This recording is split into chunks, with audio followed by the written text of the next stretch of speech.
Dua tersangka perintangan penyidikan kasus korupsi tambang ditahan.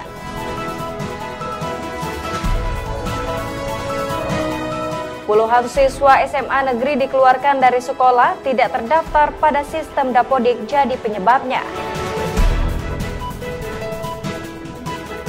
Bank sampah jadi solusi atasi persoalan sampah yang mampu hasilkan cuan.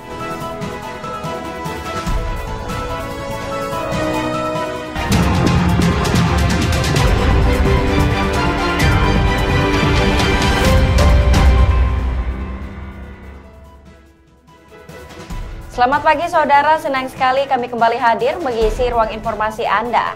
Sejumlah informasi penting dan menarik telah kami siapkan. Bersama saya Kairani Andita, Anda menyaksikan Kompas Bengkulu di Kompas TV Independen Terpercaya.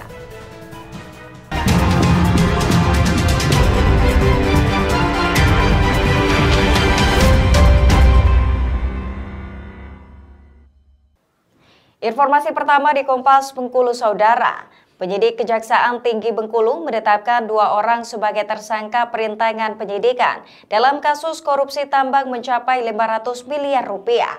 Mereka adalah kerabat dari tersangka Baby Husi yang berupaya mengamankan uang 71 miliar rupiah dari rekening Baby Husi. Awang dan Andi Putra, 2 kerabat dari bos tambang Baby Husi, ditetapkan sebagai tersangka oleh Kejaksaan Tinggi Bengkulu usai diperiksa cukup lama. Keduanya keluar ruang pemeriksaan mengenakan rompi tahanan dengan tangan terborgol langsung dibawa ke rumah tahanan Bengkulu. Dalam kasus korupsi pertambangan ini, keduanya dijerat pasal peringatan penyidikan karena berupaya mengamankan uang 71 miliar rupiah dari rekening tersangka Baby Husi. Menurut penyidik, uang puluhan miliar itu ditarik kedua tersangka saat Baby Husi masih menjalani pemeriksaan dan berstatus saksi dan belum ditetapkan sebagai tersangka. Penyidik menilai keduanya melakukan peringatan melawan hukum. Perintangan penyidikan yang dilakukan oleh 2 orang dengan cara mengambil uang yang ada di bank secara tidak benar, padahal mereka tahu bahwa bersangkutan itu juga sebagai saksi dalam perkara tipikornya. Ada perintangan penyidikan yang dilakukan penyidik sehingga tidak bisa menjadikan itu sebagai barang bukti untuk pengembalian kerugian negara. Jumlah totalnya hampir kurang 71 miliar lebih dalam satu hari yang sama. Sebelumnya Kejati Bengkulu telah menetapkan 9 tersangka dalam perkara dugaan korupsi pertambangan. Beberapa tersangka diantaranya Kepala Cabang PT Sukovindo Bengkulu dan Direktur PT Ratu Samban Mining. Kasus ini diduga sebabkan kerugian negara mencapai 0,5 triliun atau 500 miliar rupiah. Bayazir Al-Raihan, Kompas TV Bengkulu. Upaya penyeludupan sabu ke dalam lapas oleh warga binaan yang bertugas membuang sampah keluar digagalkan petugas. Paket narkoba itu rencananya diedarkan di dalam lapas.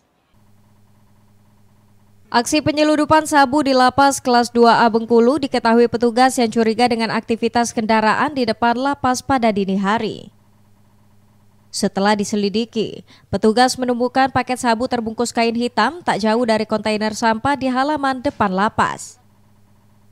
Saat pengintaian, tampak seorang warga binaan berinisial IR keluar membuang sampah lalu mengambil paket narkoba tersebut. Ia lantas menyimpannya di dalam sepatu lalu kembali ke dalam lapas. Petugas lalu menangkapnya dan mendapati paket sabu di dalam sepatu IR. Setelah diinterogasi, IR mengaku diperintah oleh warga binaan berinisial AM dan RH. Paket sabu senilai 50 juta rupiah itu rencananya diedarkan di dalam lapas. Kita melakukan penggeledahan seperti biasa, yakni penggeledahan badan dan semuanya, dan kita suruh buka sepatu boot sebelah kanannya, dan ternyata ditemukan bungkusan yang telah kita curigai bahwa yang bersangkutan menyimpannya di sepatu boot sebelah kanan. Setelah kita mengadakan pengembangan lebih lanjut, dari keterangan yang kita dapati dari napi tersebut, bahwa itu dipesan oleh 2 orang warga binaan kita juga di dalam. Ketiga warga binaan bersama barang bukti narkoba sudah diserahkan ke BNNP Bengkulu untuk proses hukum. Bayazir Al-Raihan, Kompas TV Bengkulu. Belum sepekan bebas dari penjara setelah mendapat remisi di hari ulang tahun kemerdekaan Republik Indonesia 17 Agustus kemarin. Seorang residivis kembali mencuri dan tertangkap polisi. Residivis berusia 26 tahun ini diamankan warga karena tertangkap tangan mencuri di sebuah rumah warga di kawasan Muara Bangkahulu. Beruntung pelaku tak sampai diamuk massa karena polisi dengan cepat mengamankannya. Dari pemeriksaan polisi, pelaku diketahui baru saja bebas dari penjara setelah mendapat remisi pada 17 Agustus lalu. Pelaku mengaku mencuri lantaran bingung tak memiliki uang dan keluarga. Kita mendapatkan informasi dari tersangka ini, diduga pelaku ini, kemudian kita kembangkan, kita dapatkan HP dari korban, dari tersangka. Kemudian untuk selanjutnya, untuk identitas tersangkanya inisial RD. Yang merupakan residivis perkara pidana pencurian dengan pemberatan pada tahun 2023 yang telah menjalankan hukuman di Rutan Malabroh pada tanggal 17 Agustus 2025. Artinya baru keluar ini, baru keluar. Adapun barang bukti yang kita amankan ini kedua HP ini. Atas perbuatannya, pelaku kini kembali masuk bui dan terancam 5 tahun penjara. Bayazir Al-Rehan, Kompas TV Bengkulu. Puluhan siswa SMA negeri dikeluarkan dari sekolah tidak terdaftar pada sistem Dapodik jadi penyebabnya. Selengkapnya di Kompas Bengkulu.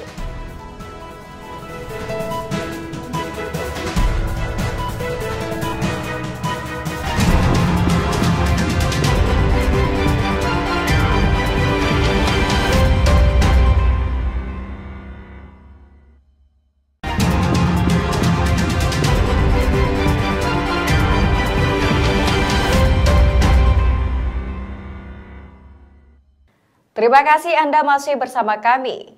Sebanyak 72 siswa sekolah menengah atas negeri di Kota Bengkulu dikeluarkan sepihak oleh sekolah dengan alasan tak masuk dalam data pokok pendidikan atau Dapodik. Padahal puluhan siswa itu sudah mengikuti kegiatan belajar selama hampir 2 bulan.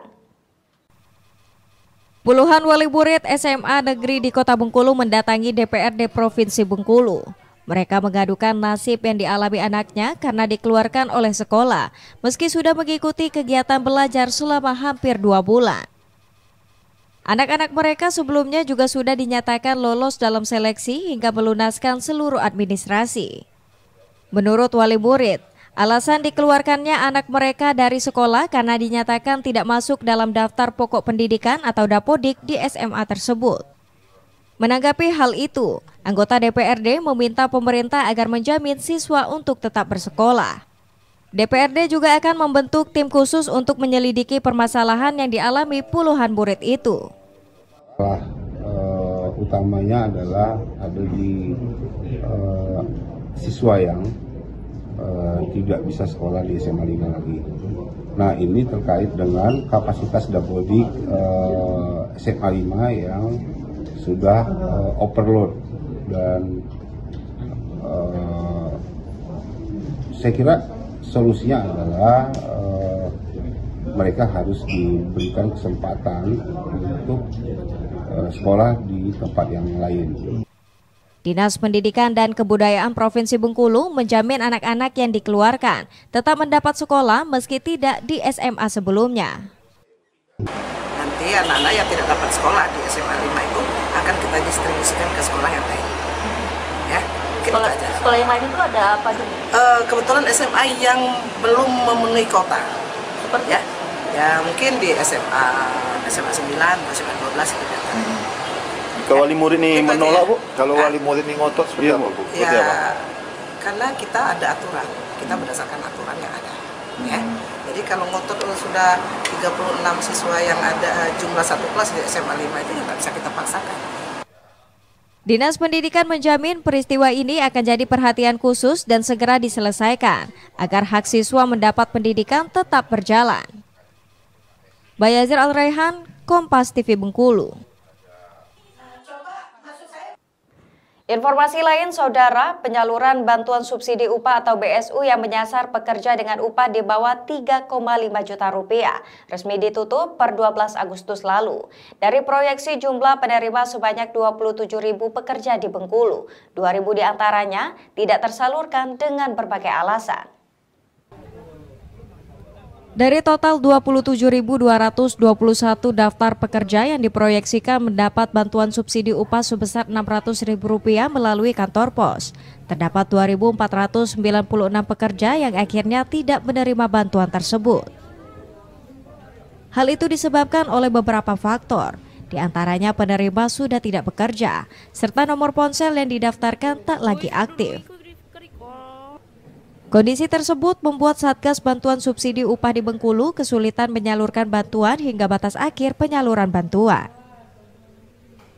Sisa uang BSU sekitar 1,4 yang tidak tersalurkan, saat ini sudah kembali ke kas negara.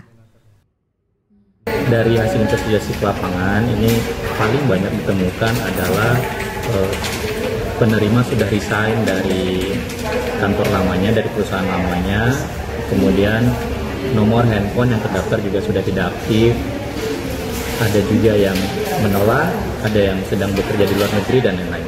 Jadi untuk sisa dana yang tidak tersalurkan dikembalikan ke kas negara kembali. Oke, ini ada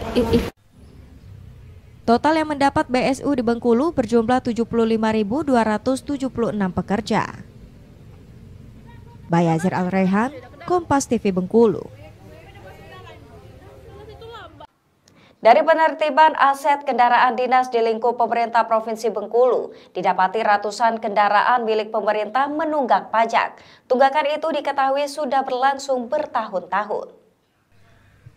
Sejak dilakukan pemeriksaan dari bulan Juli hingga pertengahan Agustus terhadap ratusan kendaraan dinas pemerintah Provinsi Bengkulu, didapati 211 kendaraan diantaranya menunggak pajak selama bertahun-tahun.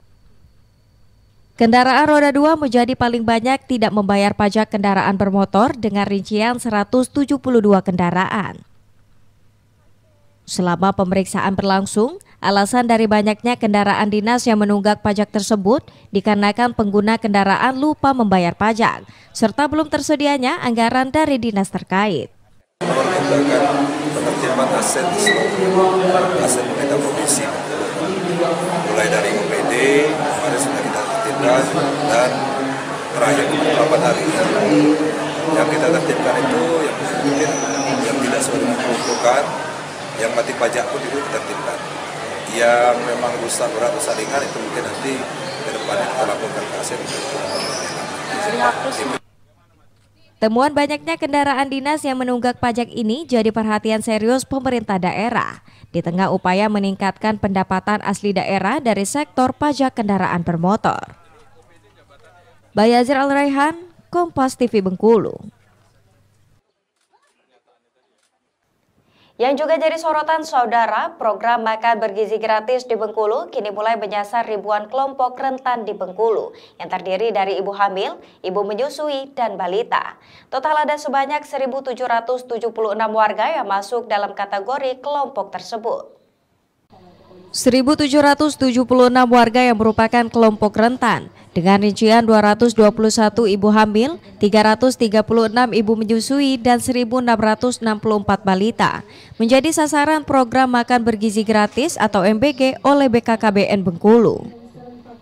Kelompok rentan mendapat perhatian khusus pada program ini dengan tujuan mengurangi angka kurang gizi dan stunting.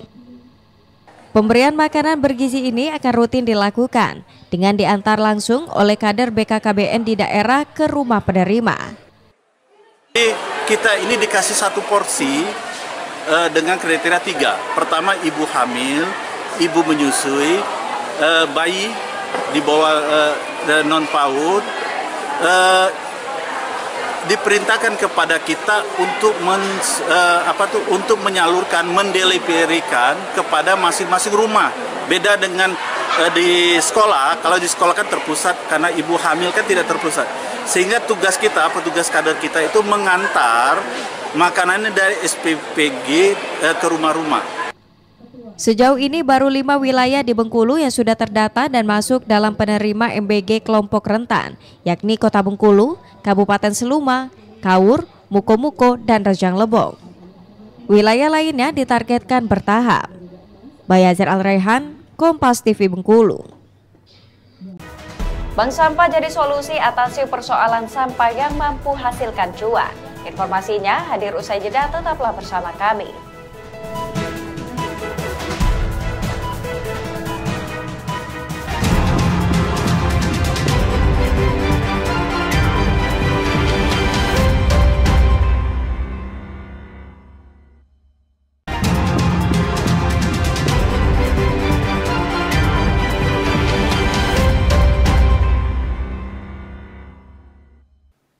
Anda masih menyaksikan Kompas Bengkulu di Kompas TV Independen Terpercaya.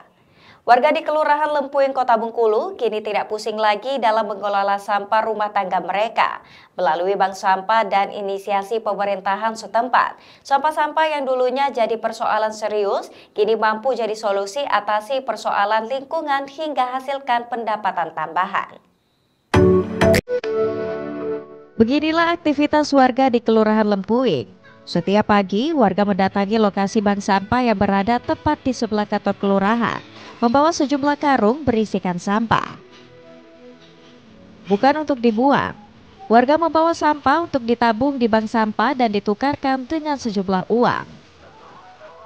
Bank sampah di kelurahan ini resmi didirikan pada tahun 2022 oleh tim penggerak PKK dan warga setempat, dengan tujuan mengatasi persoalan sampah rumah tangga. Sempat mendapat keraguan dari warga sekitar. Bank sampah ini kemudian terus berkembang dan berhasil menggugah kesadaran warga atas persoalan sampah. Saat ini jumlah nasabah bank sampah sudah mencapai 155 orang. Intinya sejak adanya bank sampah ini, yang pertama itu kami membantu pendapatan rakyat, pendapatan masyarakat. Jadi masyarakat ada pendapatan tambahan dari memilah sampah dari rumah. Kalau untuk sampah-sampah di lingkungan kayak di jalan itu, ya bisa dibilang masalah sampah yang akan selesai hanya dengan bank sampah. Tapi paling tidak mereka sudah bisa memanfaatkan sampah rumah tangga mereka untuk dirubah jadi nilai rupiah dan sebagai tambahan ke mereka. Agar bisa menghasilkan uang, warga hanya perlu membawa sampah mereka seperti botol plastik, botol kaca, hingga kertas dan kardus untuk disetorkan ke petugas. Sampah-sampah itu kemudian dihargai mulai dari Rp3.000 hingga Rp16.000 per kilogram. Langsung ke sini penampungannya bank sampahnya, ya. Nggak lagi berserakan di rumah, di jalan pun nggak ada berserakan kan, langsung diambil di jalan, ambil bawa ke sini.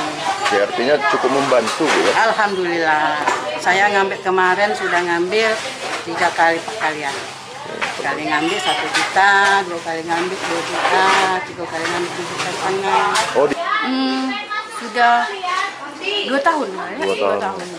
Artinya dengan ada bank sampah ini cukup membantu juga, Bu. Ya, betul. Ada nilai harga sampah. Iya. Kemarin kebetulan anak kami kan kuliah, dua-duanya kan kuliah. Yang pertama kemarin itu diambil untuk bayar kuliah juga. Yang ambil pertama 1.500.000 kan. Untuk nambah bayar kuliah juga. Untuk nambah biaya kuliah. Sampah yang terkumpul akan kembali dijual ke pengepul untuk dimanfaatkan kembali. Kehadiran bank sampah terbukti jadi solusi persoalan sampah hingga jadi pendapatan ekonomi warga. Bayazir Al-Raihan, Kompas TV Bengkulu. Mengenal lebih dekat tradisi berkabung di Pulau Enggano, sebuah prosesi adat yang dijalankan secara turun-temurun. Bukan sekedar ungkapan duka, tradisi ini menjadi simbol peralihan, penghormatan kepada yang telah pergi, sekaligus penanda kuatnya ikatan budaya di tengah keberagaman masyarakat Enggano. Berikut liputannya untuk Anda. Pulau Enggano, wilayah terluar Indonesia di barat daya Provinsi Bengkulu, dikenal sebagai pulau yang kaya akan suku, bahasa, dan tradisi adat. Di tengah terpencilnya letak geografis, masyarakat Enggano justru hidup dalam ikatan budaya yang sangat kuat. Salah satu yang masih terus dijaga adalah tradisi berkabung atau yang dikenal dengan sebutan pantangan. Seperti yang terlihat di Desa Kaana, puluhan warga datang mengenakan ikat kepala putih penanda masa berkabung. Mereka menghadiri rumah duka 20 hari setelah seorang warga dari suku Kaarubi meninggal dunia. Selama masa ini, bendera pantangan dikibarkan sebagai simbol larangan melakukan kegiatan adat atau hiburan. Dalam prosesi pelepasan pantangan ini, perwakilan suku-suku menyampaikan ucapan duka dalam bahasa Enggano. Mereka membawa sebatang kayu yang diikat dengan uang, simbol pemberitahuan kepada pintu-pintu suku bahwa masa berkabung hampir usai.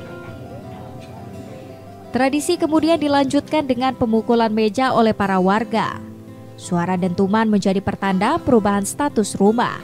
Seketika anak-anak berlarian mengambil uang yang diikat. Momen ini menjadi simbol bahwa rumah duka yang sebelumnya disebut Yauba atau rumah orang meninggal, kini secara adat telah kembali menjadi milik anak atau ahli waris. Suku Kaarubi meninggal, jadi waktu itu ditegakkanlah bendera pantangan. Jadi artinya Pulau Enggano sedang berkabung lebih kurang 20 hari. Jadi hari ini bendera pantangan yang ditegakkan itu sudah dicabut. Berarti nosa pergabungan sudah tidak boleh.